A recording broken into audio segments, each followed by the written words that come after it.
హైదరాబాద్ పాత బస్తీలోని ఓటర్ల జాబితాల ప్రత్యేక సాంద్ర సవరణ ప్రక్రియకు సంబంధించిన అధికారిక వివరాలు వెలువడ్డాయి. ఎంఐఎం ప్రాతినిధ్యం వహిస్తున్న 7 నియోజకవర్గాల పరిధిలో ఓటర్ల ఫారాల సేకరణ మరియు డిజిటైజేషన్ ప్రక్రియపై విశ్లేషణాత్మక వివరాలు వెలుగులోకి వచ్చాయి. రాష్ట్ర సగటుతో పోలిస్తే ఇక్కడ అన్కలెక్టబుల్ ఫారాల శాతం తక్కువగా ఉన్నప్పటికీ దాదాపు 7 లక్షల ఫారాలు ఇంకా డిజిటైజేషన్ కాకుండా పెండింగ్ లో ఉండటం ప్రాధాన్యత సంతరించుకుంది.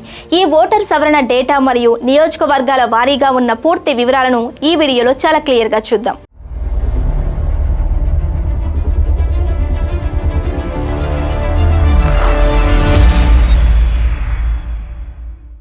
Hello welcome to Khyathi connects. నేను సిరి. హైదరాబాద్ పాత బస్తీ పరిధిలోని 7 అసెంబ్లీ నియోజకవర్గాలలో ఓటర్ల జాబితా సవరణ ప్రక్రియ కొనసాగుతోంది. రాష్ట్ర వ్యాప్తంగా అన్కలెక్టబుల్ ఫారాల శాతం 14.28% ఉండగా పాత బస్తీలోని యాకుత్పురా, చార్మినార్, నాంపల్లి, మలక్పేట్, బహదూర్పురా, కార్వాన్ మరియు చంద్రాయనగుట్ట నియోజకవర్గాల పరిధిలో ఇది సగటున 12.2% నమోదు కావటం గమనార్హం. మాస్ డిలీషన్లు జరుగుతున్నాయనే అనుమానాలు ఈ డేటా పటాపంచలు చేస్తుంది. అయితే 7 నియోజకవర్గాలలో యాకుత్పురా ఒక్కటే మినహాయింపుగా నిలిచింది.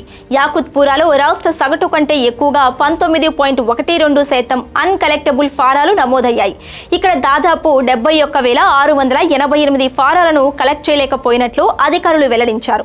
ఇక మిగిలిన 6 నియోజకవర్గాలైన మలక్పేట 13.12%, చంద్రాయనగుట్ట 12.87%, చార్మినార్ 12.36%, నాంపల్లి 11.67%, బహదూర్పురా 8.69% మరియు కార్వాన్ 7.59% రాష్ట్ర సగటు కంటే తక్కువ అన్కలెక్టబుల్ శాతాన్ని నమోదు చేశాయి.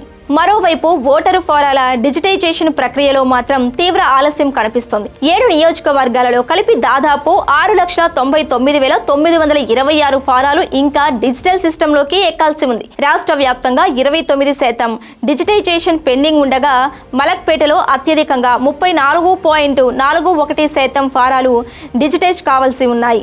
అలాగే కార్వాన్ నియోజకవర్గంలో గరిష్టంగా 1,23,724 ఫారాలు ఆన్లైన్ ఎంట్రీకి వేచి చూస్తున్నాయి. నాంపల్లిలో 1,06,996 ఫారాలు, బహదూర్పురాలో 1,05,442 ఫారాలు మరియు చంద్రాయనగుట్టలో 1,09,508 ఫారాలు ఇంకా ఆన్లైన్ కావాల్సి ఉంది. చార్మినార్లో 68,648 ఫారాలు పెండింగ్ లో ఉండగా యాకుత్పురా అత్యల్పంగా 26.27% పెండింగ్ డిజిటైజేషన్ శాతాన్ని నమోదు చేసింది. యాకుత్పురాలో డిజిటైజేషన్ వేగంగా జరిగినప్పటికీ అక్కడ సేకరించలేకపోయిన ఫారాల సంఖ్య ఎక్కువగా ఉండటం గమనార్హం. ఓల్డ్ సిటీ పరిధిలో ఓటర్ల ఫారాల సేకరణ మెరుగ్గా ఉన్నప్పటికీ దాదాపు 7 లక్షల ఫారాలు డిజిటైజేషన్ కాకుండా మిగిలిపోవటం ఓటర్ల జాబితా ఖరారు ప్రక్రియపై ప్రభావం చూపే అవకాశం ఉంది.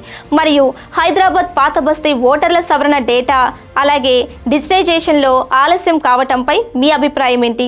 మీ అమూల్యమైన ఆలోచనలను కింద కామెంట్ సెక్షన్లో తప్పకుండా రాయండి. మరిన్ని తాజా తెలంగాణ వార్తలు, నిష్పాక్షిక అప్డేట్స్ మరియు విశ్లేషణల కోసం మా ఛానల్ని ఇప్పుడే లైక్ చేయండి, షేర్ చేయండి, సబ్స్క్రైబ్ చేసుకోండి. Keep watching Khyathi connects.